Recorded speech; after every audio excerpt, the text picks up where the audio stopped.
La mort est omniprésente. La plupart tentent de l'éviter, mais d'autres n'y échappent pas.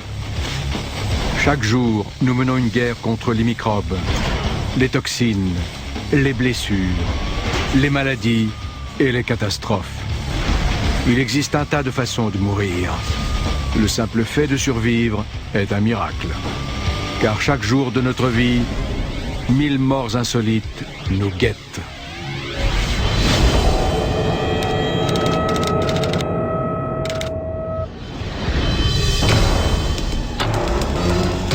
On comprend aisément d'où vient le surnom de Ed. Roule plus vite, crétin! Ed l'énervé. Bon Dieu! Même détendu, Ed bouillonne sans cesse. La moindre contrariété peut rendre Ed furieux. À l'atelier où il travaille, les colères de Ed font rire ses collègues. Mais son chef, lui, n'a plus envie de rire. T'es viré! Les gens qui sont consumés par autant de colère sont parfois très rancuniers et manipulateurs. Ils cherchent sans cesse des moyens de se venger des gens. Son renvoi change Ed en véritable missile, guidé par sa seule colère. Sa cible toute trouvée, son chef, travaillant près d'une cuve d'acide chlorhydrique.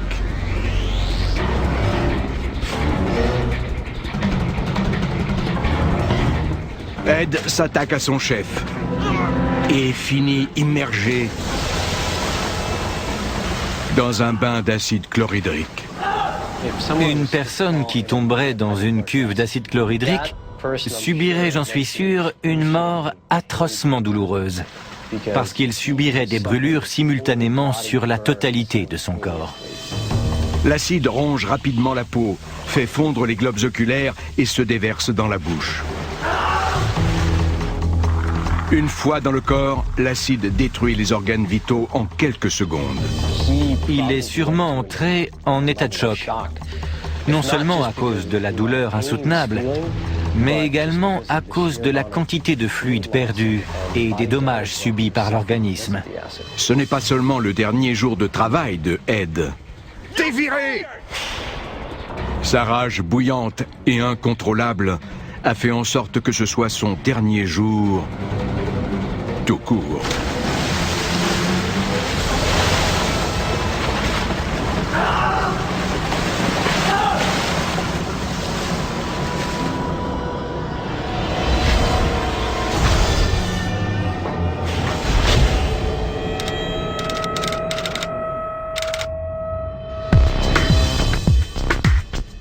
Ses jolies jambes ont défilé sur les podiums du monde entier. Elles appartiennent à Natasha. Natasha est top modèle. Mais en ce moment, Natasha n'est pas au top. Son quotidien est fait de valises et de chambres d'hôtel vides. Sa vie de glamour lui pèse. Le pire de tout, ce sont les régimes permanents. Dans ce milieu, si vous n'êtes pas mince, vous ne valez rien. Mais Natasha a un secret. Elle s'affame. Pire encore, elle est tombée dans un engrenage extrêmement destructeur, celui de la boulimie. Service d'étage? Le service d'étage? Oui, que désirez-vous commander? Tout. La boulimie est un trouble neurologique et psychologique dont les conséquences physiques sont très lourdes. C'est devenu un rituel pour Natasha. À chaque fois, c'est une lutte entre l'amour et la haine de la nourriture. Mais au final, l'envie de tout dévorer l'emporte toujours. En se gavant littéralement de tous les aliments à portée de main, Natasha espère combler un sentiment de vide. Mais comme elle a peur de grossir, Natasha compte bien ne rien digérer.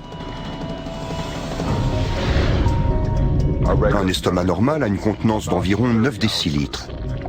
À partir de 4 à 5 litres, l'estomac atteint ses capacités maximales. Au-delà, on risque tout bonnement l'explosion. Avant que Natasha n'ait le temps de mettre ses doigts au fond de sa gorge pour se faire vomir, la spirale infernale prend fin brutalement. Toute la nourriture finit par se déverser dans le corps. Toutes les bactéries présentes dans les aliments commencent à se multiplier, et c'est la péritonite. Pour la plupart des gens, ce sera suivi d'une crise cardiaque ou d'une insuffisance rénale qui va ensuite mener à un choc septique et pour finir à la mort. Natasha a gagné sa vie grâce à son apparence. Finalement, elle en est morte.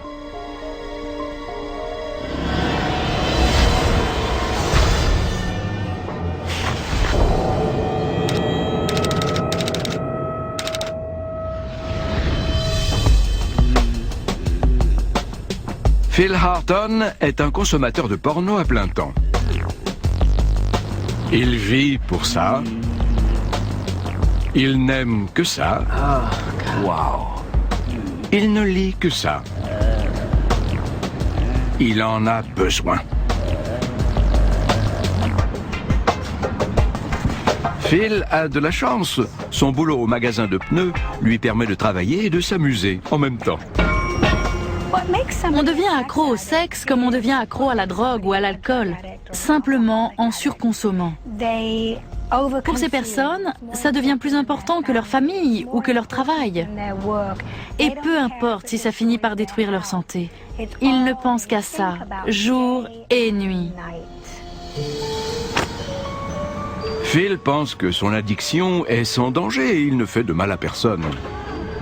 Un jour, il s'assied avec le dernier numéro de son magazine préféré et un gros pneu de camion. Son pied est posé sur l'arrivée d'air, mais son esprit est déjà ailleurs. Un pneu est une bombe à retardement. Si vous ne faites pas attention, ça peut être dangereux, voire catastrophique. Ça peut vous tuer ou vous mutiler, vous faire perdre un œil, vous casser un bras, vous briser la nuque. La situation est simple. Qui explosera en premier? Phil ou le pneu?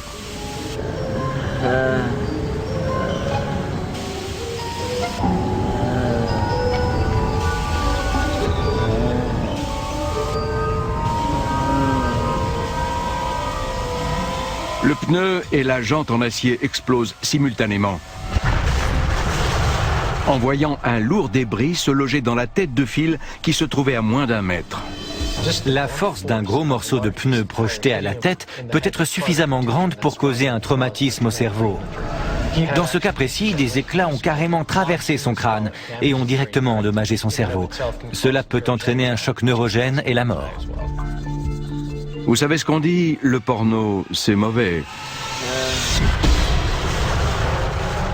Ça ramollit le cerveau.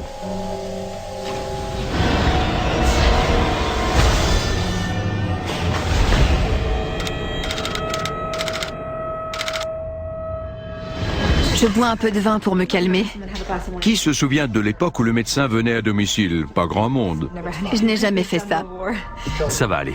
D'accord. Si Debbie a fait venir cet homme, c'est que, d'une part, il n'est pas vraiment médecin, et que d'autre part, elle est désespérée. C'est une grosse aiguille. Mais non. Son problème? Les rides. Parfait. Mais ce charlatan a le remède. Du Botox. Le Botox est de la toxine botulique qui provoque une paralysie. On injecte cette toxine dans certaines zones du visage ou du corps pour faire disparaître les rides. Cela fonctionne en paralysant le muscle. Quand le muscle ne peut plus se contracter, la ride disparaît. Ne bougez pas. Le faux médecin gagne bien sa vie aux dépens de quarantenaires peu sûrs d'elle en leur faisant des injections de Botox de contrebande. Ne bougez pas. C'est facile à faire et les clientes paient toujours en liquide. Debbie l'ignore, mais elle vient de signer son arrêt de mort. Bon, Ok. désolée. Merci. Le charlatan s'est procuré un lot de Botox de très mauvaise qualité. Il vient de lui injecter de la toxine botulique pure dans la tête. Ça ne va pas du tout. La douleur et l'engourdissement se répandent dans tout son corps. Debbie pense qu'une petite baignade la détendra. Si on se fait traiter par un non-professionnel et que la toxine se retrouve là où il ne faut pas, comme dans un nerf par exemple, on peut être atteint de paralysie faciale, comme si on avait subi une attaque. Si la toxine s'infiltre dans les artères ou les veines, la toxine peut circuler partout dans le corps et pénétrer dans les poumons et le cœur. Elle provoque alors la paralysie de ces organes. On ne peut plus respirer, le cœur cesse de battre et on meurt de botulisme. Debbie est impuissante. Son corps est complètement paralysé par la toxine. Pétrifiée et terrifiée, elle sombre sous la surface et se noie. À ses funérailles, ses amis l'ont trouvée plus belle que jamais.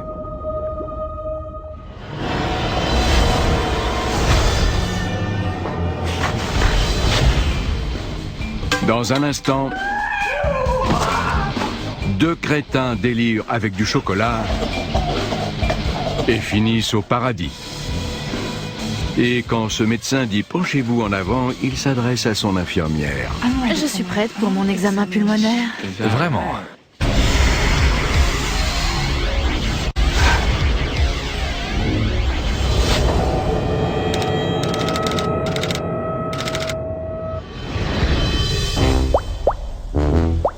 Si le bonheur est dans l'ignorance, Carl et Lenny sont les plus heureux des hommes.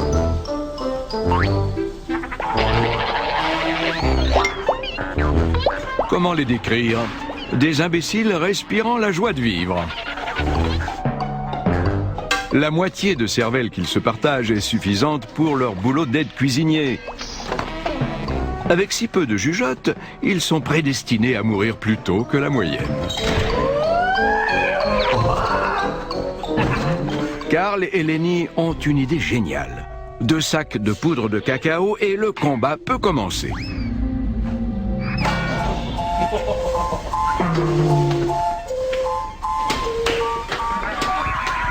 Les deux idiots se bombardent de cacao sans aucune retenue.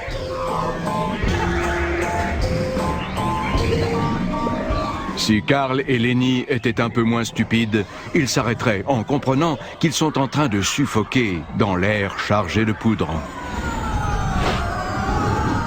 Ils sauraient que leurs poumons sont munis de ce qu'on appelle des alvéoles et que si celles-ci se remplissent d'une fine poudre, il devient impossible de respirer. S'ils étaient moins stupides, ils comprendraient qu'ils ne sont pas en train de s'amuser, mais d'agoniser. C'est un excellent exemple tout à fait classique, illustrant le darwinisme social. Si on a la combinaison parfaite d'un bon sens défaillant et d'une certaine prédisposition génétique, on peut se retrouver dans une situation où le chocolat peut devenir mortel.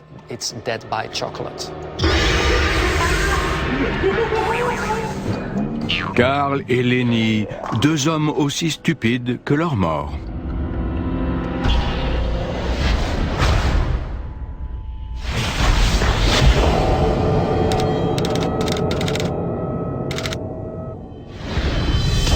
Le docteur McMahon est demandé aux urgences, le docteur McMahon.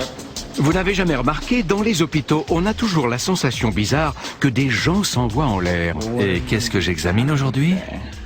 Absolument tout. C'est parce que c'est le cas. Le docteur Montagneau, par exemple. Je sens un rythme cardiaque élevé. Lui et son infirmière passent leur journée à ça, parfois interrompus par un patient agaçant.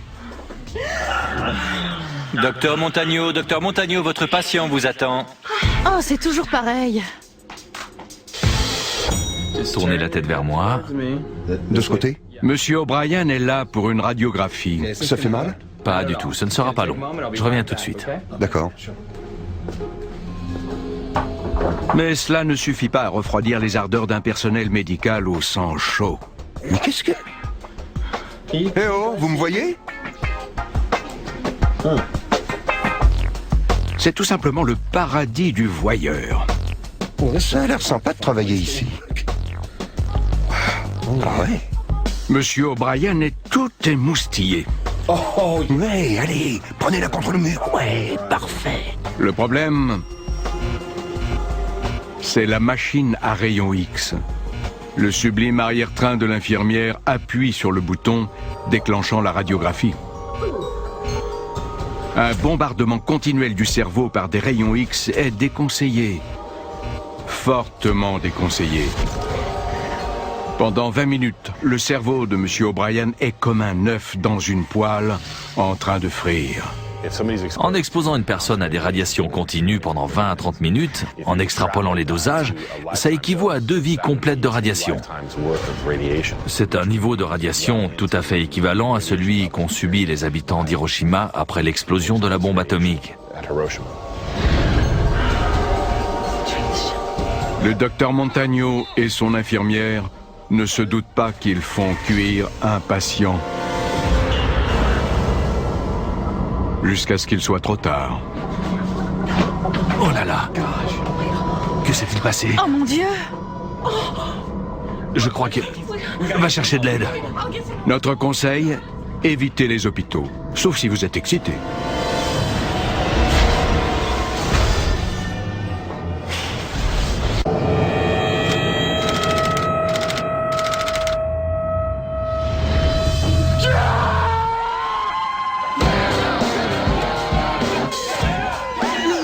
Que fait un joueur de football américain de 115 kilos dans une des meilleures équipes universitaires de la ville? Il s'éclate comme s'il était le roi du campus, tout simplement.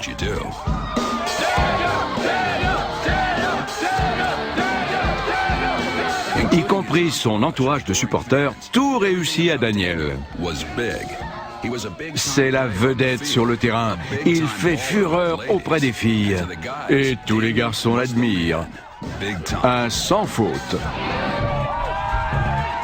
Mais suite à des incidents, l'entraîneur de Daniel décide d'une période de probation.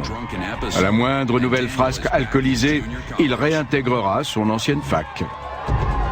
Il est donc particulièrement déplorable que l'excès d'alcool et de testostérone le pousse à jeter du toit tous les objets qui s'y trouvent, faisant ainsi l'étalage de sa virilité. C'est vraiment triste d'entendre une histoire pareille. Il était à l'université, il était populaire, ses parents nourrissaient probablement de grands espoirs pour sa carrière, et il meurt d'une manière tout à fait absurde. Ça donne vraiment un terrible sentiment de gâchis. La police est en route, et si Daniel se fait pincer, il peut dire adieu à sa carrière sportive. Alors Daniel fait ce qu'il fait de mieux, courir.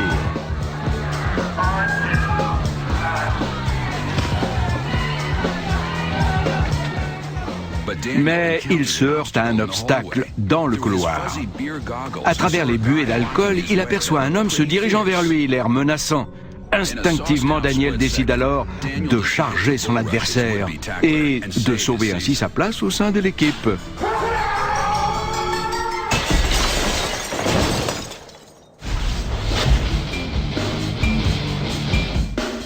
L'ennui, c'est que l'homme que Daniel a attaqué est son propre reflet dans un miroir. Avant même d'avoir le temps de comprendre ce qui vient de se passer, Daniel se vide de son sang, la jugulaire tranchée.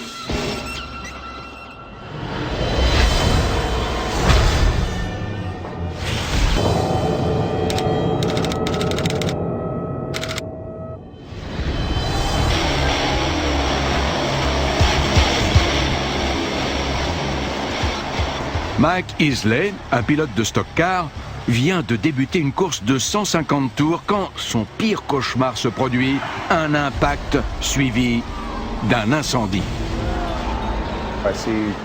J'ai vu de la fumée devant moi, j'ai freiné, et ma femme et ma fille m'ont dit par radio, accident, virage 1.